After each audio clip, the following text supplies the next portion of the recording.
Okay guys, so welcome back to this channel. This is our first ever tier list for every retro handhelds that we have ever tried and tested during the past several years. This tier list will be completely subjective, will be based upon primarily my own perspective, my own preferences. So take this tier list with a grain of salt. So I got them on no particular order, but we have 5 categories today. The first one being masterpiece. This category will be for the best retro handheld, the one and only one that I think deserves the top spot. And then there we have the top-notch tier list, where it's an excellent retro handheld and it performs above the average. The third tier list is does its job. Well, as its name suggests, it does its job. It meets expectations, but it does not exceed them. And almost good are for retro handhelds that performs pretty nice, pretty good, but it just fell short of our expectations. And the final one is it's the nah category, where you should look elsewhere for retro handhelds. So we have this list of around 20-ish retro handhelds, and they are in no particular order. And we'll start with the Anbernic WIN600 3020E, which is a Windows retro handheld. I wouldn't say retro, it's a Windows handheld, and it's probably one of the first and most affordable Windows handheld out there, and probably up to now. It plays retro games, but it's not the best when it comes to playing retro games. It does play PS1, PSP, but it struggles in PS2 games.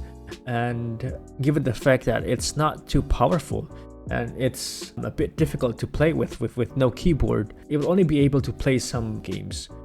So if you're looking for a retro handheld to play retro games, and this won't be the gadget for you. And if you're looking for a Windows handheld to play Windows or PC games, then this also most likely won't be the handheld you're looking for. You better go with the Steam Deck or the other PC handhelds. So I would say it's this sits between almost good or nah. I would put this on nah, but given the fact that this is probably the only affordable PC handheld or Windows handheld out there, I think I'll put this on almost good. It just fell short because it's not powerful enough. Next is the Miyoo Mini. Well, this particular handheld had gone viral for quite some time due to its size. It's very pocketable, it's very small, the form factor is nice. Of course, you do get cramps here and there if you're playing for too long because it's super tiny. But given the fact that it plays probably most PS1 games smoothly, Game Boy Advance games as well, and for me, given the fact that I can play this Miyoo Mini with one hand, I can play my JRPGs and turn-based games or strategy games with one hand. So I'll put this on, for now I'll put this on top notch. The Anbernic RG353 PS. Let's put this on does its job for now. It does play PS1 games, several Nintendo 64 games, but it really does not stand out. Probably it's because that there are so many Anbernic retro handhelds out there, and this one is just one amongst the many. But it does its job. Now the Retroid Pocket 2 Plus. The Retroid Pocket 2 Plus holds a special place in my heart because this is the first ever retro handheld I've ever bought, I've ever tested, and this is the one that really started off my channel. So the Retroid Pocket 2 Plus is quite a breakthrough for its time. It was able to play up to GameCube games and even several PS2 games. I remember playing Final Fantasy X on this smoothly, albeit probably some FPS drops, but mostly all plays very nice. But it also suffers from its awkward design. It's a rectangle design. It's not nice for your hand. It does make you feel tired after some hours playing. But then again, I guess this one is what really kicked off retro handhelds, not only for me, I guess for the other people as well. I think this was the one that triggered the wave of retro handhelds, so I guess this has to come at top notch.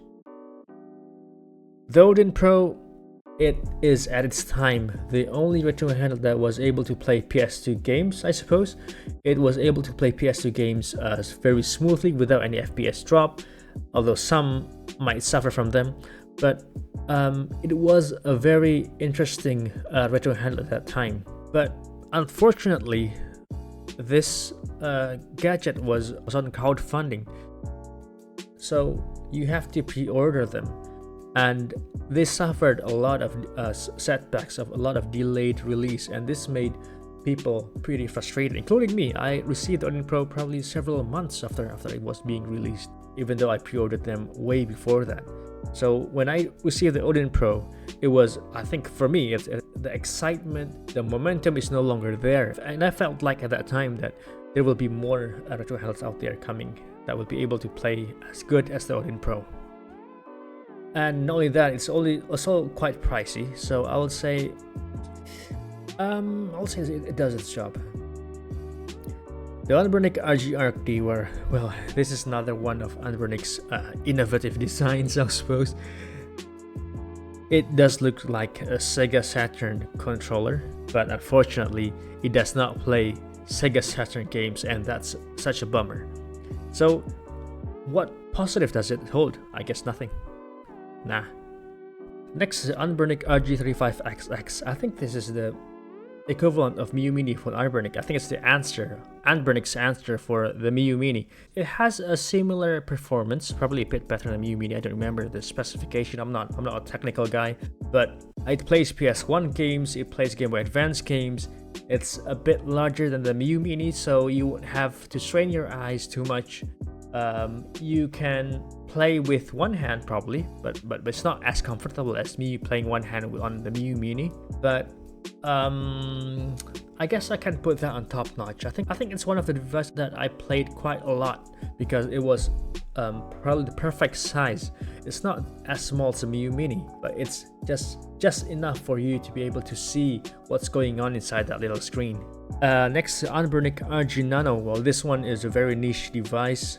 It's actually more of like a keychain retro handheld. You will receive some kind of a metal chain, so you can put it on your bag or something. And the ratio of the screen and the size, I think it's only playable for Game Boy Color games and nothing else. Other than that, it's just way too small. The PS1 screen on this device is way too small, and you won't see or be able to read anything.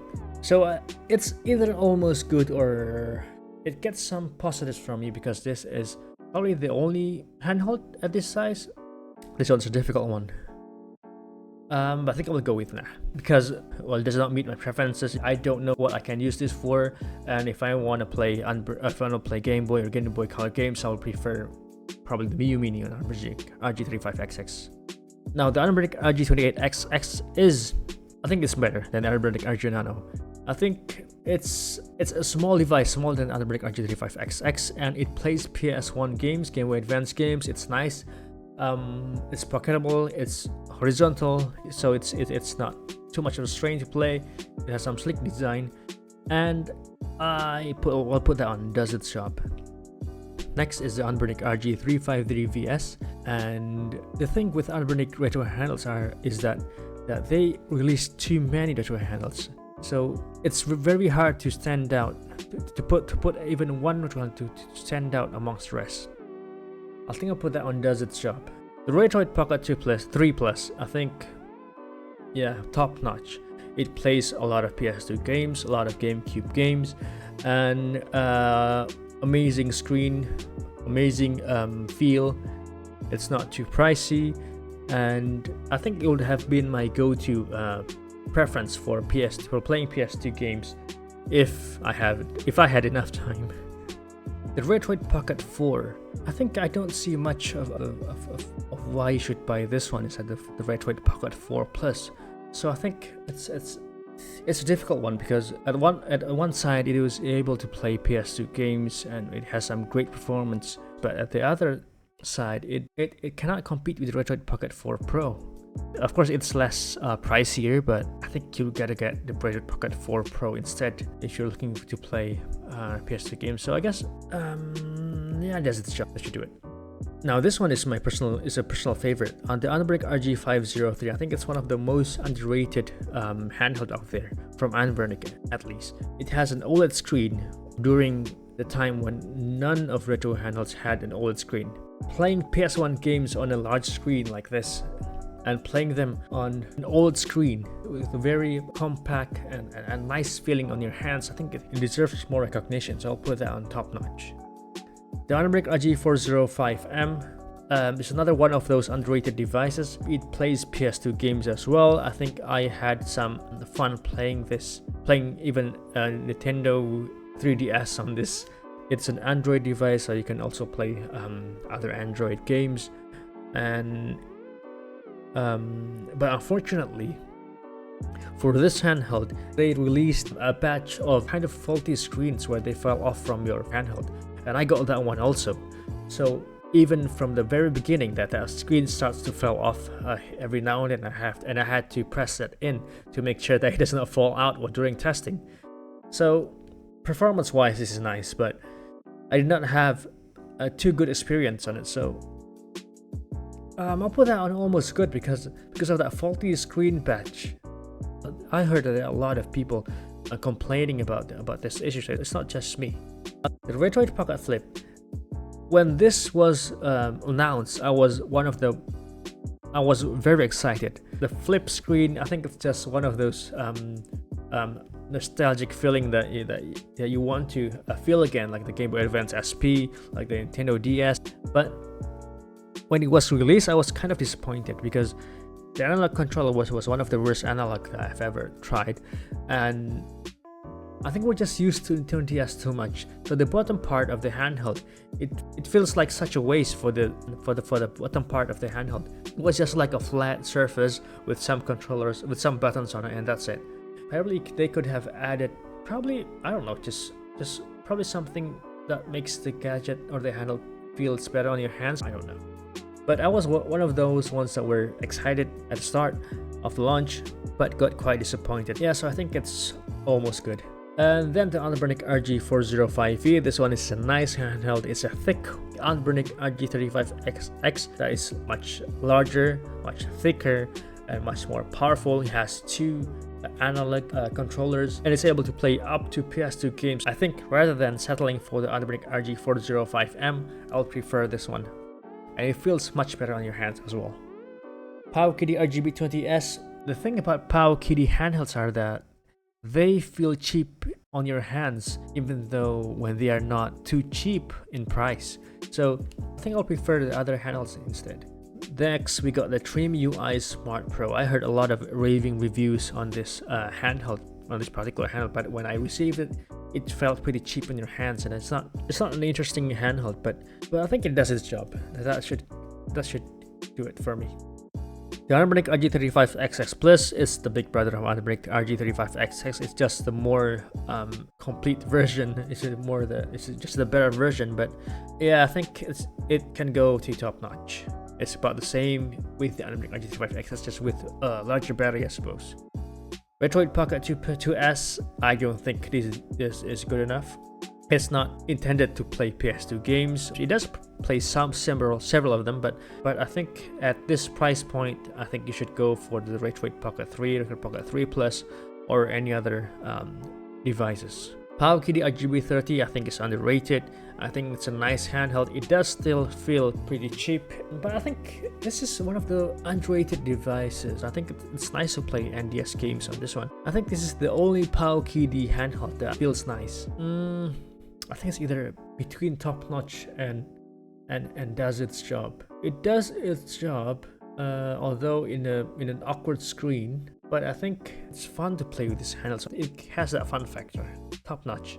Retroid Pocket 3, I think, is one of those skippable devices from Retroid.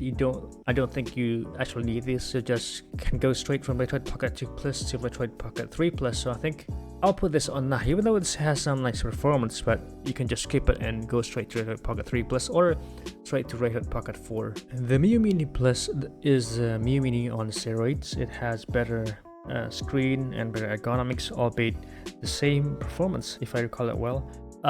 It's a bit larger than Miyoo Mini. I suppose it does its job. I still prefer the Miyoo Mini because Miyoo Mini Plus does not offer that small size. Although it's still small, but Miyoo Mini is much smaller and still plays or performs excellent. Kinhank K36 I'm not sure if this is the first Kinhank retro handheld, but I've heard of that brand a couple of times. They have offered retro hard drives and things like that. I think they tried entering the retro handheld market, and now they've released the Kinhank K36. I think it does its job. I think it just does its job, and that's it. But I'm not sure if I should put that on almost good or does its job. The thing is, for a brand that is just starting to enter the market, I think that it's a nice start for them. So I put that on does its job.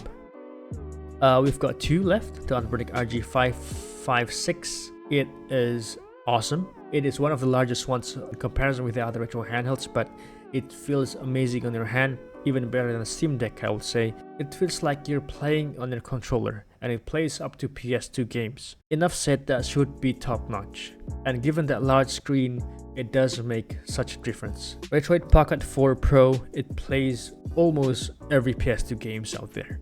And just for that fact, I would put that on top notch. I mean, who could imagine that you would be able to play your favorite PS2 games on a portable handheld smoothly? I think the Retroid Pocket 4 Pro can deliver that. Okay, so we have put them on all of their categories for now. Again, this tier list is solely based on my preferences. It's not based on I don't know, price to performance ratio or any statistics. It's more about how much fun I had playing with this handheld. So it's not factual based on data or based on any of my compatibility list, but it's based on my, I don't know, fun meter, I suppose. So I think we have one thing to do, is to put one single retro handheld that I would say deserves the top spot as the masterpiece. So apparently I had to record this last bit one more time because I forgot one of the most essential handheld, which is the Anbernic RG40XXV. And this answers the question which one I will put on the masterpiece category. So yes, this one gets into that spot. It has an amazing design, a small bezel. It plays PS1 games, Game Boy Advance games, which are primarily what I play retro handhelds for, and it also has a great form factor, larger than the Miyoo Mini, and I think it's about the same, maybe a bit larger than the RG35XX Plus, but it feels great in my hand. There's also one analog stick on the left, which is essential for some games, and also the analog stick lights up. There's an LED RGB light just below the analog stick, and it looks awesome. So I think my pick is the Anbernic RG40XXV. That is my favorite handheld amongst all of the handhelds I have tried, at least for now. Of course, this list might be updated as we go on, as there are more handhelds coming up in the future. I did not go too technical on these handhelds because I am not much of a fan of the technicalities of these handhelds, on their specifications, their battery storage and things like that. I'm more interested in playing with them rather than instead of the technicalities, the specifications. So I guess that's that. This is very much a subjective list, so if you got anything you would like to add, please write in the comments down below. But for now, the masterpiece is Anbernic RG40XXV. This is my subjective list on the retro handles I've ever tried, and we'll see if we'll be making some content like this again in the near future. And I hope you like it. Thank you.